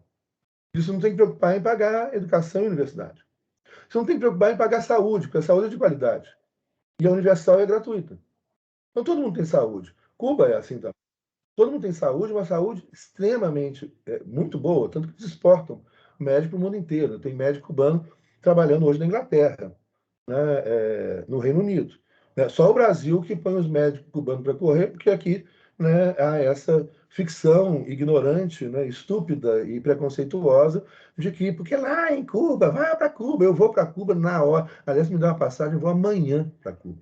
Aliás, minha aposentadoria vai ser em Cuba. Né? Eu vou viver minha aposentadoria em Cuba. País lindo, povo lindo, povo lindo. Não um povo raivoso, um povo inteligente, povo culto. Qualquer pessoa que você encontra no meio da rua, ela tem culto. Você conversa com o sujeito numa boa, assim. Gente legal, toma rum. O rum é baratíssimo. Baratíssimo. A cerveja é baratíssima. É um povo que dança no meio da rua, assim, é igual baiano, assim, feliz, né? Povo feliz. Eu vou para Cuba, assim. Eu não vejo a hora. Eu ia, se tivesse no verso da pandemia, a gente ia ter agora a gente ia dar um curso, professores da PUC, né, desse intercâmbio de professores da PUC, né, nós receberíamos professores cubanos aqui e mandaríamos professores da PUC para Havana. E eu iria de novo, né? Eu não perco oportunidade para ir, não. Mas o que o Zizek chama a atenção? Fala, olha, então o que acontece? Primeiro, moradia, saúde, educação é algo que não entra na contabilidade do salário. Né? Se você pensar, então, no salário mínimo do Brasil, olha, se você tiver que pagar saúde, educação, né, previdência e moradia, qual deveria ser o salário mínimo de um brasileiro? Né? Depois vocês pesquisarem isso, vão encontrar aí. Né? Bom, isso não entra no cálculo, né, no Estado socialista. Então você fala, olha, o que o Zizek fala? Olha, logo, essas pessoas, elas não têm as preocupações que nós temos aqui, que eu tenho, que eu acredito, né, que todos vocês que não sejam milionários, né, têm, né, de saúde, né, de pagar um plano de saúde, de que estão caríssimos, e mesmo assim os planos estão cada vez piores, né, de pagar uma escola, uma universidade, né, privada, né, enfim, isso é que a gente tem que ir contando, né? Isso não é, ou seja, isso não passa pela cabeça de um sujeito da Alemanha Oriental, da antiga União Soviética, né, ou de um cubano. Isso não é preocupação. Se ele adoecer, vai ter uma saúde de qualidade. Se ele tem 4 filhos, os 4 filhos vão estudar. E vão fazer a universidade se quiserem fazer. Logo, o que acontece? O Zizek chama atenção para isso. As pessoas, né, têm segurança, né? Não há criminalidade, né? A criminalidade é praticamente zero. Né? Porque se todo mundo come, mora, trabalha e tem saúde, não tem criminalidade. Né? Então a criminalidade é zero. São países que você pode andar qualquer hora, do dia, da noite, madrugada, que nada vai te acontecer. Então você tem hoje eu estou lembrando aqui, tem um programa da Globo, né, uma dessas TVs da Globo aí, que é Manhattan Connection. Vocês já viram isso? Horroroso, né? Nossa, Esse programa, ele acabou, professor. Ah, que bom. A Globo News acabou com ele, parece que eles estão, se eu não me engano, é na TV Cultura, algo do E ele tipo. não era, ele era um programa pago, né? Eles Isso, compravam o horário da Globo. Isso. Horroroso, Espaço, hein? Horroroso. Era Diogo Mas- bem chato. Bem Diogo chato. Nádia. Fugiu para a Itália, né? Se ele vier aqui, ele vai preso. Né? Eu lembro um cara, vocês já viram, vocês devem ter visto isso, que isso rodou muito, né, nas redes sociais. Um comentarista desses aí, um cara que ficava em São Paulo, mais novo, que eles mudaram também uma época, né? Esse cara que ficava em São Paulo, um tremendo conservador, assim, super, ultra conservador. Né? E, obviamente, como ultra conservador, anticomunista. Ele chegou lá para. O que ele falou, vocês vão lembrar disso. Ele falou: a Cuba não tem nada. Eles falaram: o que tem Cuba que funciona? Lá só funciona saúde, educação e segurança. Ai, mano, eu morri de rir. Falei: nossa, isso tem que. Vocês vão achar isso, vão procurar. Tá achando, me manda. Isso é muito legal, gente. Lá só funciona saúde, educação e segurança. Mais nada funciona em Cuba. Ah, gente, é uma barato. Funciona assim, o boteco funciona bem, né? O lugar de dançar também está sempre aberto, né? A praia está sempre aberta, não tem praia particular. Bom, mas então, o que o Zizek fala é que como você não tem essas preocupações, e como você tem, então, legislação trabalhista, como você não tem que trabalhar acima da sua possibilidade, etc., para ganhar dinheiro, acumular dinheiro, as pessoas têm tempo. Olha que interessante, para se recolher para a vida privada. Olha a reflexão que ele traz. Olha a contradição interessante. O capitalismo, fundado na lógica privada, leva as pessoas a trabalharem, de forma que elas não tenham tempo para o seu recolhimento privado, para a sua vida privada. Não é mesmo? Isso aí vai desde um gerente, né, de uma grande empresa, ou de um CEO de uma grande empresa, que trabalha todos os dias da semana, inclusive sábado e domingo, não ele perde o emprego dele, né, com seus mega salários, até pessoas que têm pequenos salários, que têm que então, trabalhar também feito louco, né, para poder assegurar também aquele seu emprego com um pequeno salário. Todo mundo trabalha de tal forma que não tem tempo para se recolher à vida privada. Sentar no chão e brincar com os filhos, né? Jogar um joguinho no final de semana, chegar em casa, né? Ver um futebol, né? Na televisão, tomar uma cervejinha, poder dormir tranquilo, acordar no dia seguinte. Né? Ou seja, num Estado socialista, onde o espaço público estatal é gigante, as pessoas passaram a ter tempo de se recolher à sua vida privada.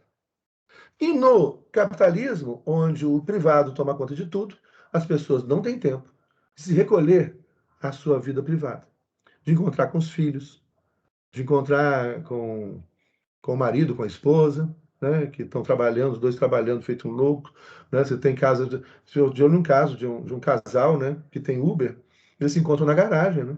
Eles se orgulham de trabalhar 12 horas por dia cada um. Eles se encontram na garagem. Então não tem tempo de vida privada. Eu não tenho tempo de fazer sexo, gente.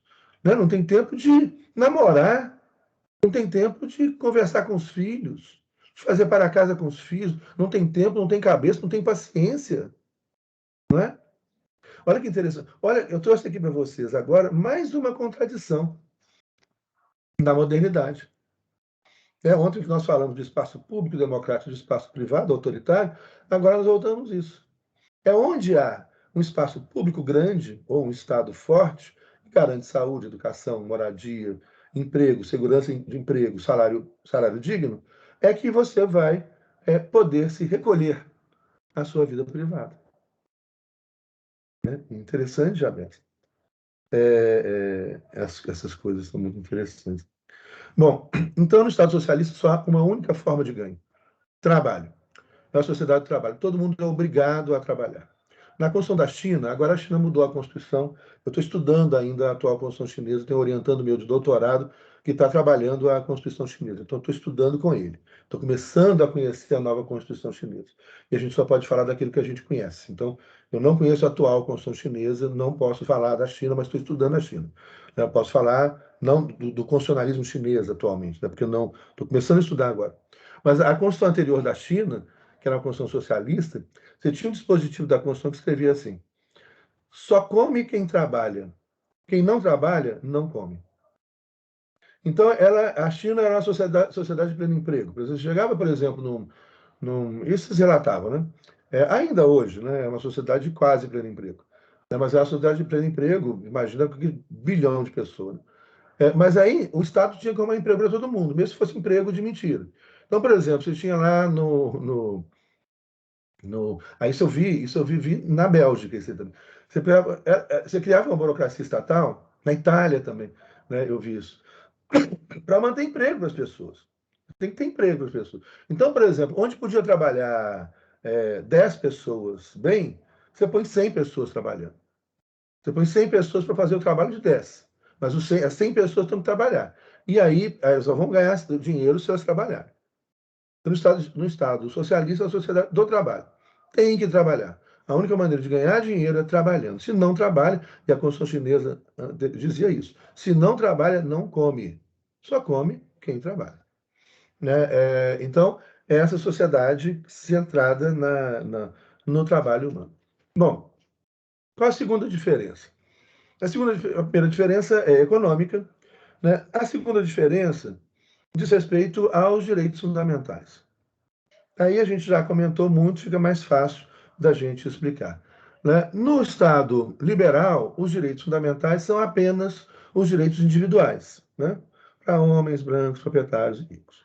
Falei isso 400 mil vezes. No Estado social, os direitos fundamentais são os direitos individuais, os direitos políticos, os direitos sociais e os direitos econômicos. E esses direitos são interdependentes.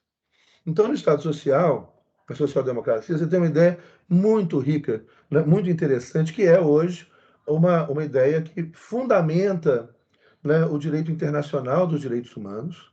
Então, isso é a ideia que se constrói ali no Estado social, a ideia que se tem hoje vigente e não seria nem majoritária, né? A única dissidência com relação a isso é dos Estados Unidos, na ONU. Mas todos aceitam a ideia da indivisibilidade dos direitos humanos, ou da indissociabilidade dos direitos humanos. O que seria isso? E a dissidência norte-americana, porque os Estados Unidos até hoje não aceita que direitos sociais, ou direitos econômicos, ou direitos políticos sejam direitos fundamentais.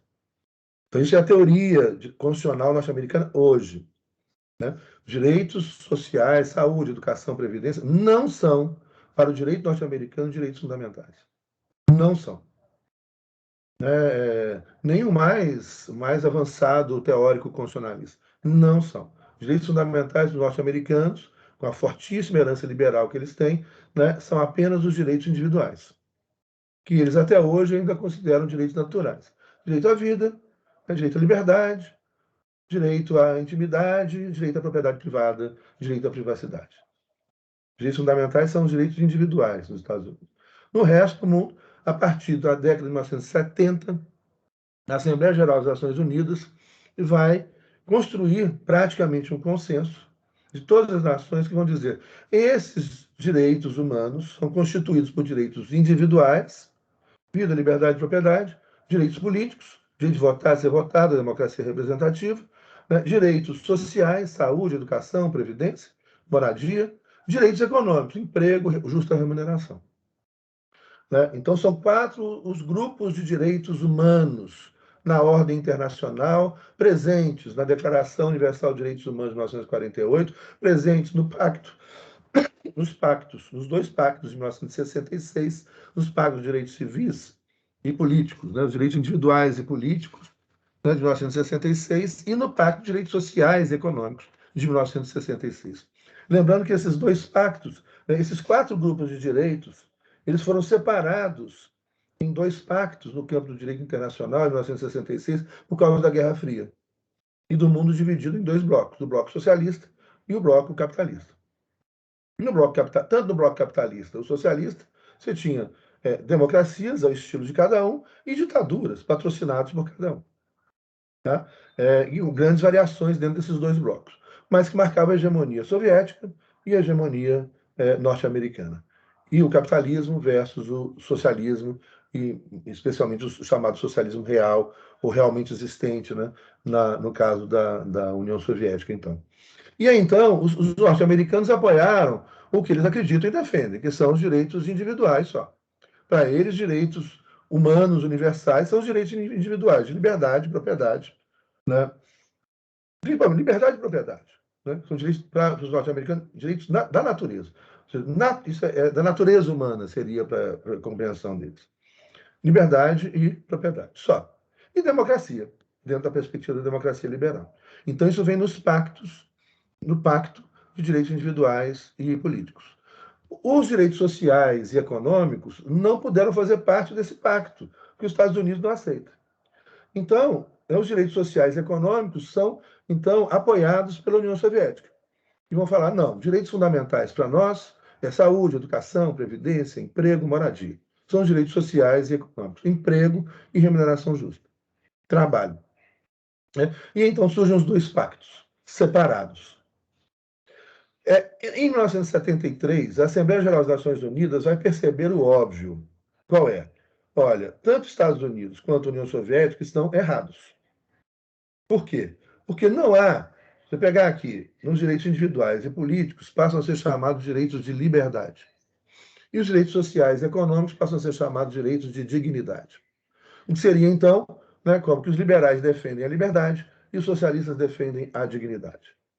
E a Assembleia Geral das Nações Unidas vai chegar e falar, não. Sabe por que não? Porque não existe liberdade possível passando fome. Não existe liberdade sem dignidade. E não existe dignidade possível sem liberdade.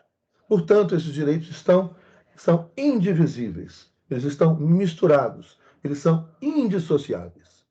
Isso, então, é um princípio hoje universal, né, aceito pelas Nações Unidas, né, com dissidências, claro, principalmente dissidências norte-americanas, mas é algo que passa a ser, né, universalizado. E também com muita hipocrisia, tá, gente, dentro disso aí. Porque, se você fala em Nações Unidas, tem um monte de ditadura, né, tem um monte de Estado absolutista, tem a Arábia Saudita, né, tem um monte que não está nem aí para esse direito. Mas eles vão lá e fazem um joguinho de cena e etc. Então, isso é relações internacionais. Mas, do ponto de vista do direito internacional, não das relações internacionais de cada país, por exemplo, mas do direito internacional, né, um dos princípios que fundam, né, da compreensão dos direitos humanos universais hoje é a indivisibilidade. O que é óbvio, né, gente? Óbvio. Por exemplo, se eu falar em liberdade de consciência política, filosófica e religiosa, né? Isso é uma liberdade individual. Para eu poder exercer essa liberdade individual, eu preciso de quê? De educação, direito à educação. Né? É o primeiro que eu preciso. Ou seja, não ter liberdade de consciência política, eu tenho que estudar a política. Né? Se eu não conheço, eu não tenho liberdade. Né? Ignorância acaba com toda e qualquer possibilidade de liberdade. Né? Liberdade de consciência filosófica, eu tenho que estudar a filosofia, preciso ter acesso à educação, né? Um direito social, para ter uma liberdade de formar a minha consciência filosófica.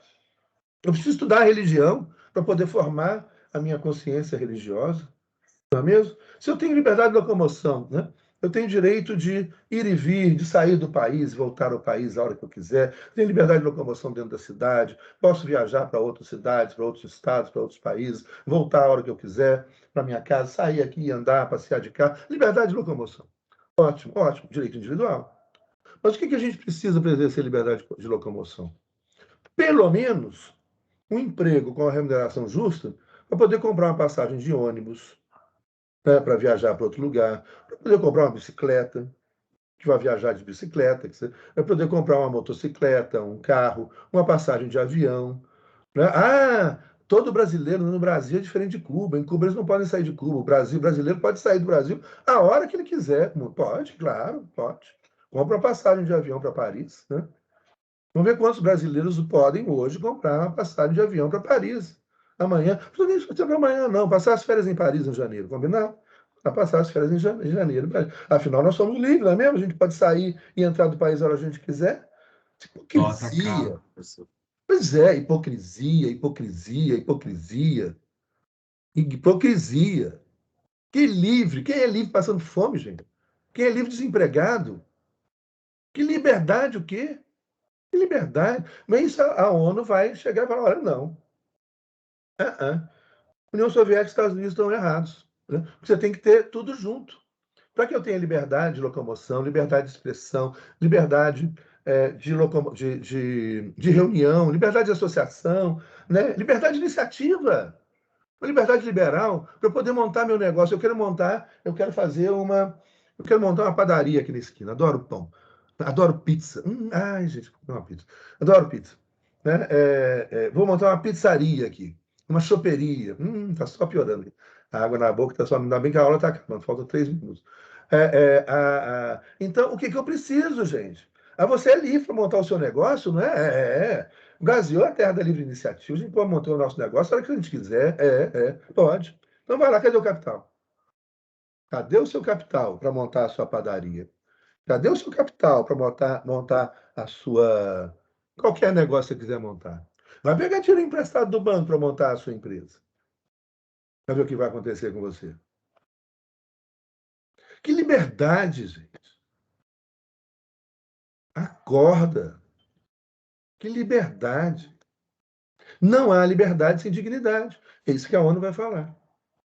Não existe nenhuma possibilidade de liberdade sem emprego, sem remuneração justa, sem saúde, sem educação.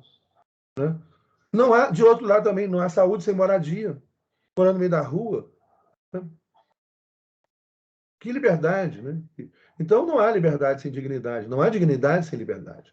E aí, então, essa é a busca do Estado social, esse equilíbrio entre esses direitos de origem socialista e os direitos de origem liberal, formando, então, né, o que a gente pode chamar de Estado social, que ele vai ter vários apelidos. Ele vai ser chamado de Estado Social e Democrático, Estado Social Liberal, Estado Socialista Democrático, Estado de Bem-Estar Social é um nome muito comum, né? Welfare State, na terminologia inglesa e norte-americana, quer dizer Estado de Bem-Estar, né? O Estado de Bem-Estar Social, que garante a dignidade, para garantir a liberdade. Estado assistencialista, tem uns caras que não gostam do Estado social, né? Então, os liberais não gostam do Estado liberal, os pseudo-liberais também não gostam do Estado social, e os conservadores odeiam o Estado social, porque o Estado social vai tributar as grandes fortunas, vai tributar esses caras que não querem pagar tributo e que levam dinheiro para offshores, né? Para não pagar tributo aqui no Brasil, né? Não querem deixar nenhuma partezinha do dinheirinho deles, né, para serviços públicos no Brasil. Então, eles põem tudo no exterior, né? Então, é isso. Como é que... Então, essa a ideia da indivisibilidade é o que marca muito esse conceito. É presente no Estado social, com todas as suas nuances e complexidades, que a gente já levantou aqui algumas delas, né?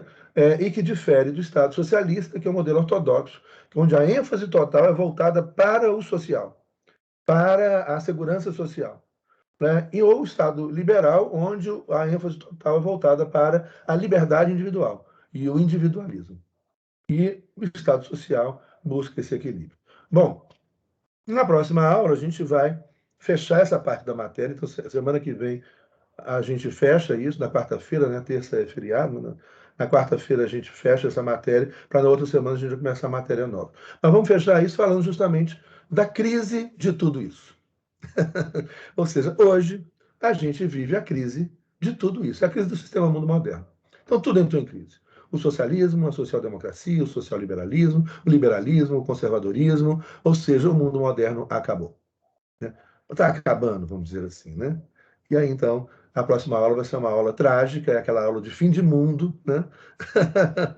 Mas, ao mesmo tempo, quando acaba o mundo, é a chance da gente ter de construir outra coisa nova, não é? Então, depois da próxima aula, a gente vai construir, né, um mundo novo. Uma vez que tudo isso aí da modernidade falhou, deu errado, deu água, afundou, né? E a gente precisa de algo completamente novo. Desapega, né? E a gente fala muito, muito para vocês. Desapega, gente, desapega, desapega, né? Vamos construir algo radicalmente novo. Desapega. Os caras, né? Desapega, desapega, desapega, aquela, né? E constrói algo radicalmente novo, sem ganância, sem egoísmo, né? Com solidariedade, com amor. Oh, que coisa linda. Eu terminei a aula, então, hoje, romântico, né? E aí, então, a próxima semana a gente continua. Beleza? Boa noite, professor. Boa noite, pessoal. Boa noite, pessoal. Obrigado. Tudo Até bom quando? para vocês. Até Boa mais. noite. Tchau. Boa noite, tchau.